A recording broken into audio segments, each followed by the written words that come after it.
Chapter 6 to 10. Goku and Bulma continued on their way to find the next Dragon Ball. Ha, riding the Nimbus is so fun. I never thought flying would be so invigorating. Goku said as he flew beside Bulma riding her motorcycle. Bulma pouted with envy seeing Goku flying as she also increased the speed of her motorcycle to keep up with him. Soon they arrived at a little village that was too quiet for her liking. Hey Goku, this is where the radar says the 5th Dragon Ball is located, but I don't see any people. Bulma felt uneasy seeing the ghost town atmosphere and got close to Goku. Don't worry Bulma. I'll keep you away from any harm. Let's just knock on the door. I can sense some people, so they must have a reason for hiding. Bulma nodded and Goku went up to a house and knocked on the door, but only received silence. Then he shouted, "Hello, anyone there? We are just travelers passing by and we don't mean any harm." He hoped that the residents heard him so he could reduce the misunderstanding, but they were too fearful of any strangers to be kind to them. It seems locked, Bulma said, but Goku forced the locked door open. Just as the door opened, a shadow appeared swinging an axe at him. As he noticed the assailant, Goku pulled Bulma and got out of the way, jumping back. "What's the big idea, old man?" Goku said and pretended to be angry. "You are not Oolong, who are you people?" asked the man with the axe. "Didn't you hear him? We are just travelers and you attacked us for no reason." "That's a bit rude." "So explain yourself," said Bulma.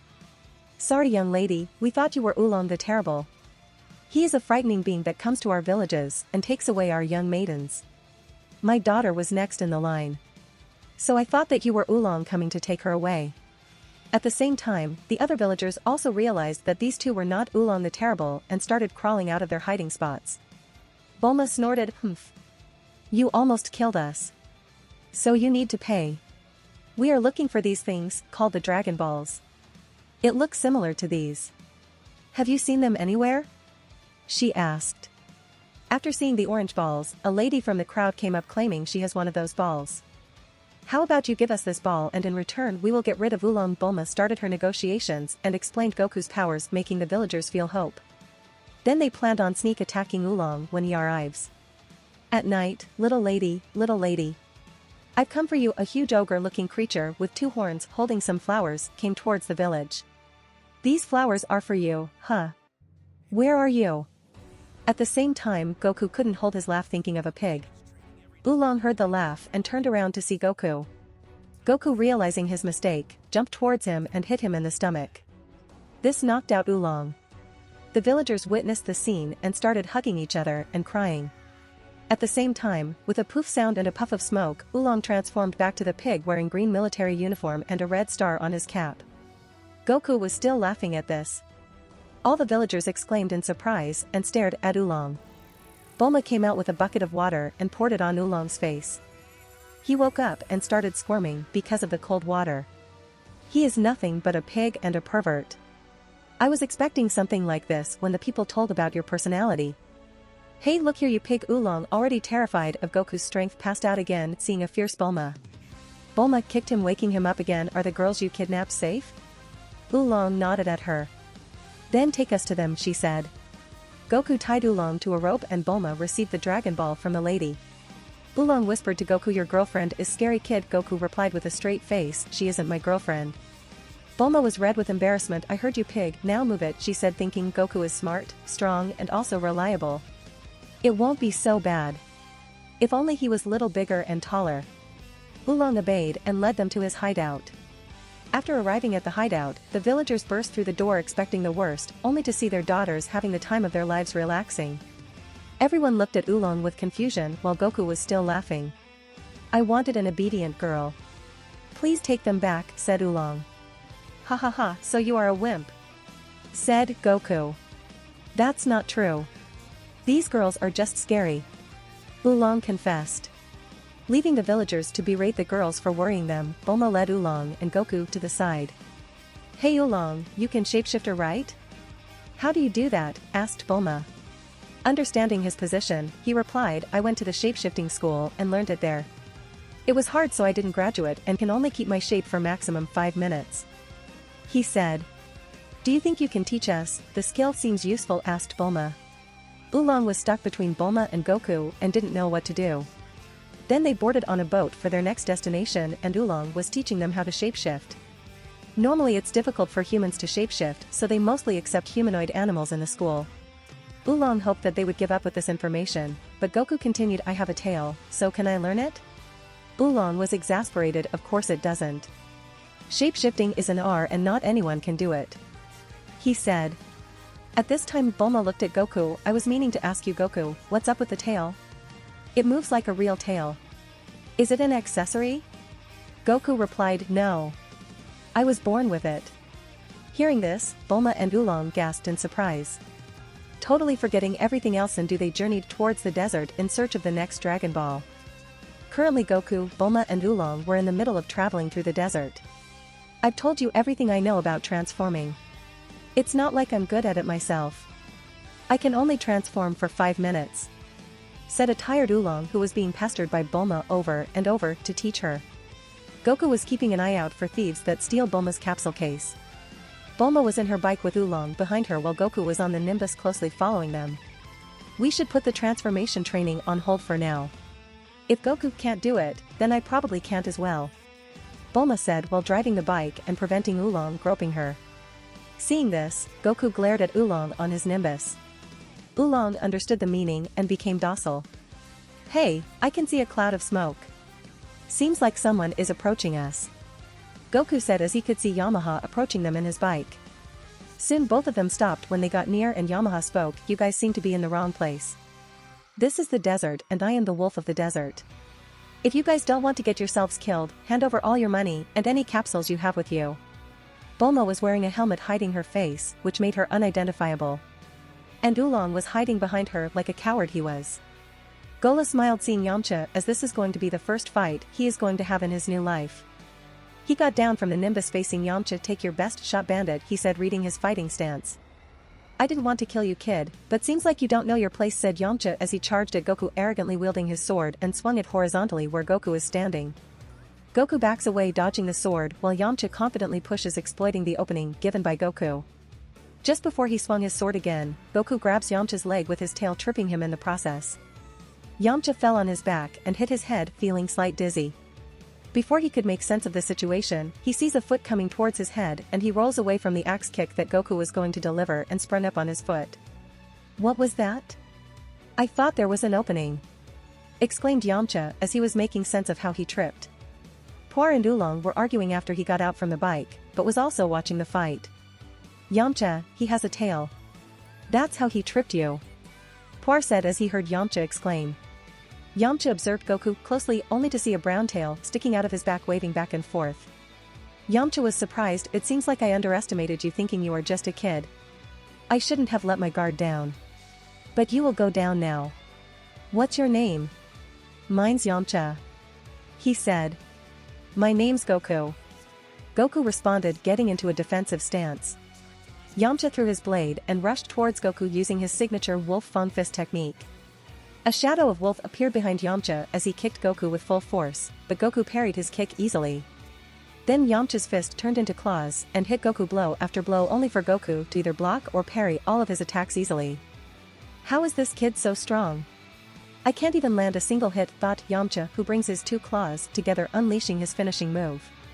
Goku predicts the move and sidesteps, dodging it. Yamcha hit the air at the place where Goku was at, extending his body. Goku, seeing the opening, punches Yamcha's stomach while Yamcha flew back from the impact and landed on the ground. Quickly getting up, Yamcha grabs the sword ready to attack again. Goku shakes his head. I've been developing a technique from an anime that I had watched to counter the Wolf Fang Fist. Now watch and learn. Goku stands on his arms and legs like an wolf, showing his teeth, and extends his ki. He then shouts Wolf Fang over Fang and leaves an after image, which follows Goku and attacks Yamcha. Yamcha, seeing 2 Gokus attacking him, defended with his sword, but Goku was too strong for him. Yamcha's sword broke and he was sent flying. Yamcha, are you alright? We have to retreat. He's out of our league. Poir yells as he goes up to Yamcha and helps him get back on his feet. Yamcha looked at Poir. We can't retreat. Our reputation will plummet if others find out that I was beaten by a kid, he said with a determined gaze. I suggest listening to your friend there, Mr. Desert Bandit. Goku is the strongest person I know and you won't be able to defeat him. Bulma says as she gets off her motorcycle and takes off the helmet and her hair flows in the wind. Seeing her, Yamcha froze and he lifts up his bike from his side and runs away at full speed yelling, "I will get you next time, Goku." Then Yamcha's back seemed to be fading as he was running in full speed, seeing a ghost. Wait, Yamcha. Don't leave me behind. Don't lose your cool. Use your bike instead of carrying it. Poor shapeshifted himself into a bike and sped towards Yamcha shouting. What a weird pair. How about spending the night here? Bulma said, to which both Goku and Oolong nodded. She then set up the capsule house and everyone entered the house. After eating dinner prepared by Goku, the three of them felt sleepy and decided to turn in for the night. Bulma then said, "Hey guys, I'm going to turn in for the night. Oolong, you are sleeping on the couch. Goku, you sleep next to me." Oolong asked, "Why does he gets to sleep next to you?" Bulma smiled, "To keep perverts like you away." Oolong scurries away dejected towards the couch. Sometime later, Poir and Yamcha sneaked in the house to find and steal everything, only to find Goku standing with power pole in his hands smiling at them. As they started running away, seeing Goku, he extended his power pole and started beating their ass. The next morning, the three of them started their journey following the radar towards the next Dragon Ball. In the distance, a flame reaching towards the heavens was erected along the dirt road. Are we really going to Frypan Mountain? It isn't too late to turn back. Looking at Goku's seemingly innocent smile, Oolong's subservient nature kicked in and quickly backed down. They shortly arrived at a town nearby the castle. The town was in ruins as people skeletons are scattered about. Wow, you can feel the heat from here. Goku was currently looking at the dancing flames from the distance. Goku, can you go up to the castle and retrieve the Dragon Ball? Bulma said, pointing at the lone castle that sat atop the roaring flames like a boat floating in an ocean. Yeah right, I will be cooked like a lobster in a pot. We need another plan to get rid of the flames, said Goku. Hey, you, from behind, a monster-like voice spoke from behind them. They heard a rustic sound of metal screeching as Bulma and Oolong slowly turned their heads around. Soon, a giant of a man appeared with an axe in his hand, making him look more intimidated. He had a helmet that had devil horns on both ends, living true to his name as the Demon King. Bulma and Oolong ran and hid behind Goku, using him as a shield to the great evil. Where did you get that flying nimbus? The Ox King questioned Goku right in his face. Master Roshi gave it to me, Goku flatly stated. What? Do you know where he is now? Asked the Ox King. Goku stared at him dumbfounded. Yeah, I know. He lives off the coast. As soon as Goku said that, the Ox King started laughing in happiness. He even wiped a tear off his eye because of how much he was laughing. After accepting to help the Ox King for searching for Master Roshi and Shishi in return for the Dragon Ball, Goku set off in his flying nimbus. Goku found Shishi, who was wearing an Ultraman outfit, easily enough after dodging multiple lasers and an incredibly sharp boomerang for a minute straight. Goku managed to calm her down and explained the situation, and they were flying to the Kame house on the Nimbus. How about trading the Bancho fan for letting me touch that young ladies? Roshi was trying to convince Goku to take the deal as he thought it was a pretty fair trade. Actually, pretty unfair, as saving a castle full of treasures was incomparable to preying on a 13 to 14-year-old girl as a 300-year-old man. Hearing this, the Turtle King interrupted him and started reprimanding Roshi, blackmailing him by saying that it will confiscate all his magazines. Finally, Roshi gave up and agreed to help. Then he went inside the house in search of the Bancho fan. After trying for a while, he didn't find it and called a spinning turtle to go with Goku and Chi-Chi to the castle. After a while, three of them arrived at the burning castle. The Ox King greeted Roshi, and Roshi first reprimanded him for scarring the people and then climbed over the wall to use the Kamehameha wave. Goku, seeing this, spoke, Master Roshi, are you going to use the Kamehameha? Hearing this, Master Roshi, surprised, turned towards Goku. How do you know that, kid? He asked. Goku smiled. I learned it from my grandpa Gohan. Master Roshi, as if hit by lightning, I remember Gohan saying he adopted a kid with a tail. Goku nodded. He taught me martial arts. Master Roshi then asked, tell me, kid, how is Gohan doing? Goku, with a sad face, replied, Grandpa died a few years back due to sickness. Master Roshi contemplated. Oh, I'm sorry to hear that, he said. Goku then said, if it's using the Kamehameha wave, I can do it. Master Roshi and the Ox King both had an astonished look on their faces. Seeing the look on their faces, Goku climbed the wall and got into stance. Goku held his arms wide towards the sky. He then slowly brought his outstretched hands together, chanting the verse. Came, Haim. His arms pulled back to behind him while still linking his fist. Chi was constantly getting fed as he was doing the movement, making the ball of energy more compact and explosive. Ha! Just as the ball of ki was going to explode, Goku thrust his arms forward, launching a blinding blue beam towards the flames. Master Roshi and the Ox King were wide-eyed in shock at the display of the Kamehameha wave from Goku. How did you do that? Ox King was teary-eyed because he never was able to learn the technique. I trained a lot when I was a kid with my grandpa Gohan, said Goku. The duo's wide eyes suddenly stretched outward, leaving their eye sockets behind. After hearing this, Roshi posed him a question. Hey kid, you want to come to my island to train? You should know that I am the great turtle hermit. You can become as strong or even stronger than me. Hearing this, Goku nodded. I'll be glad to, but I need to help Bulma gather the Dragon Balls first, as I promised to help her. I'll come to train after that. Roshi also nodded happily, and Oolong left with Roshi. Chi-Chi asked if Goku will remember her in the future, and Goku nodded with a smile. She also told him that she will train and become stronger, and Goku promised to come by later when he's free and help her train.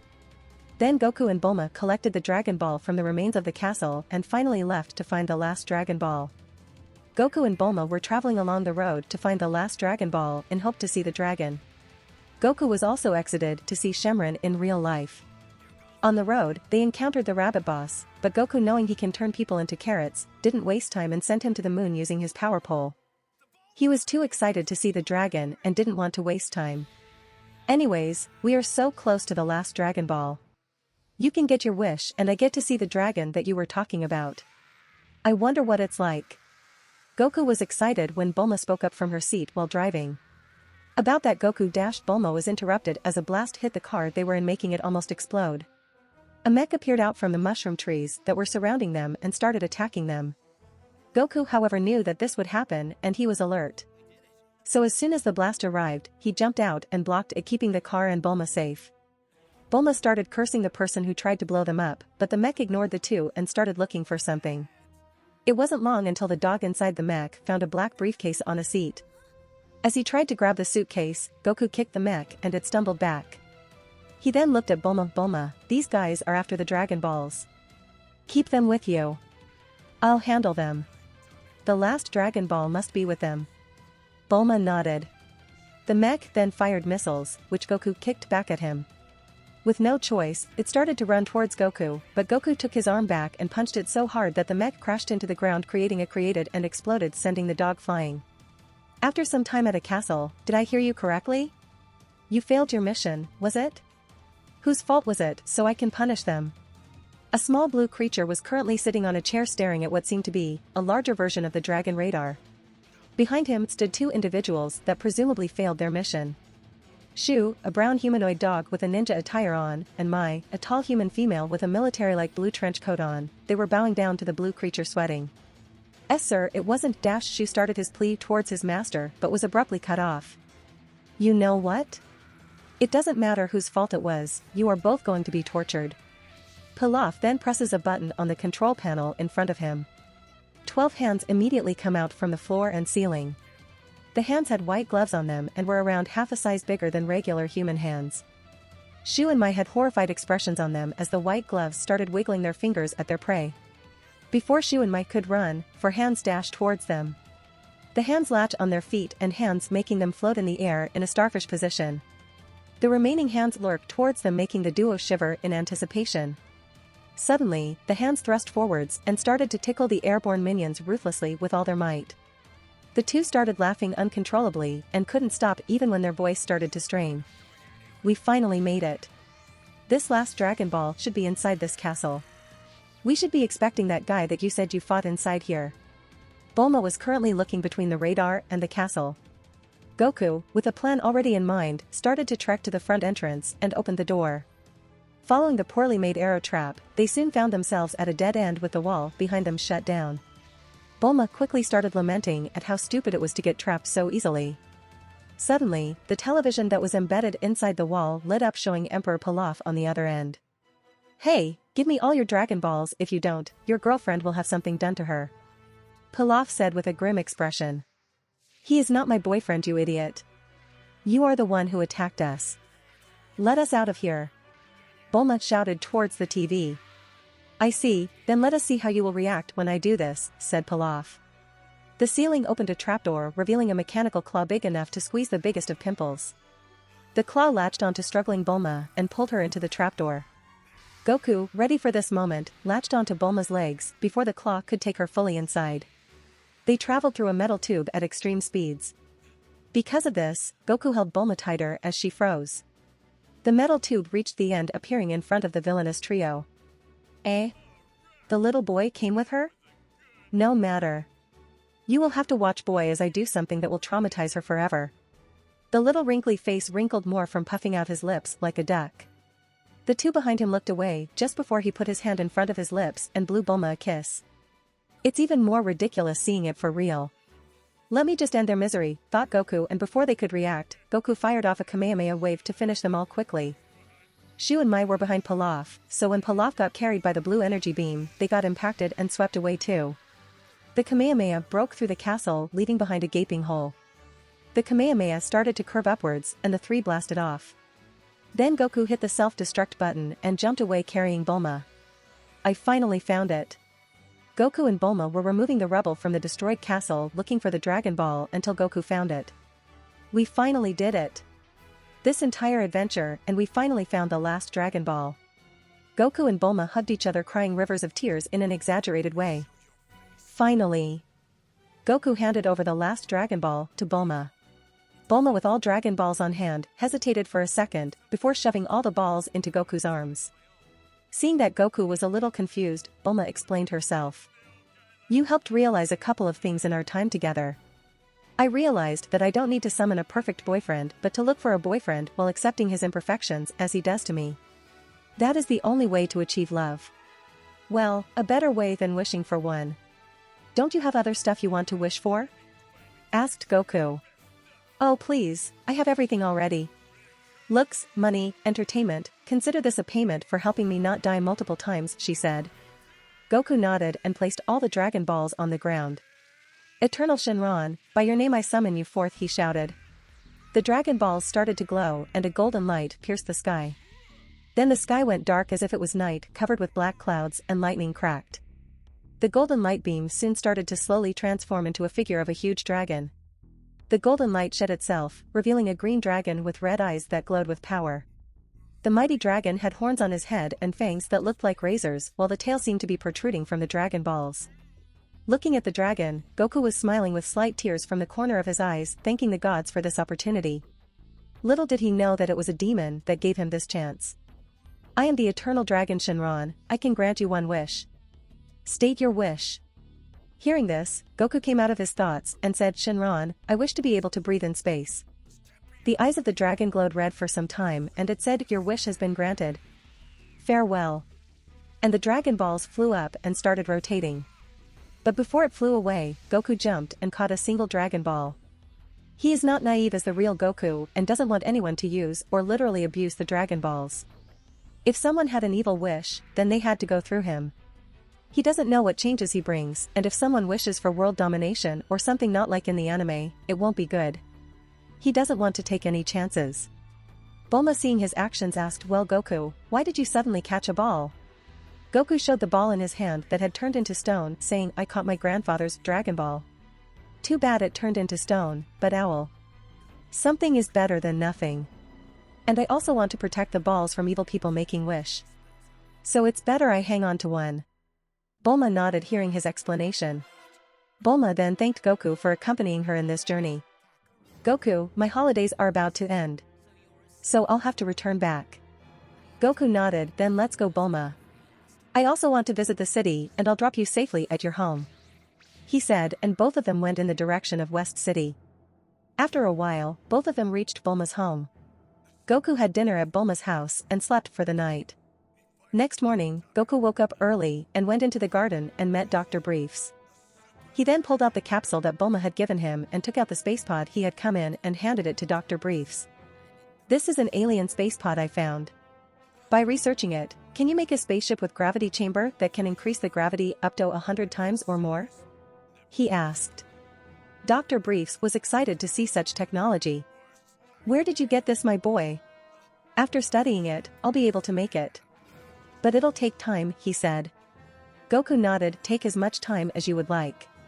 But can you also add a setting in which you can increase the temperature and also pressure inside the room? Dr. Briefs contemplated for a moment and said yes, that might be possible. Goku smiled. At the same time, Panchi called them to have their breakfast. Goku went to the dining room and started eating after thanking Panchi. Bulma also woke up and arrived at the table. Goku greeted Bulma while eating. So Goku, what are your next plans? Goku thought for some time. I'll go to Master Roshi for training. I'll drop by whenever I am free, he said. Bulma nodded and Goku left to Roshi's island on his Nimbus. On the way he started thinking, I will train with Roshi for a short while. As I am now, I'm stronger than Roshi, but Roshi has many techniques that I need to learn. I'll learn everything from him and then leave for Korin Tower. That way I can get all that Earth has to offer and then think about what to do next. Hopefully the gravity chamber will be ready at that time. Thinking all this, Goku headed on his journey to get stronger. If you want to support me, check out my Patreon at https://www.patreon.com/Kaioshin.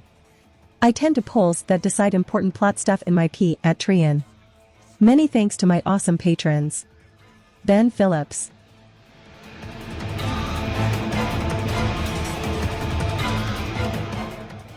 If you liked the content, don't forget to like and subscribe to the channel. I'll stay here until next time.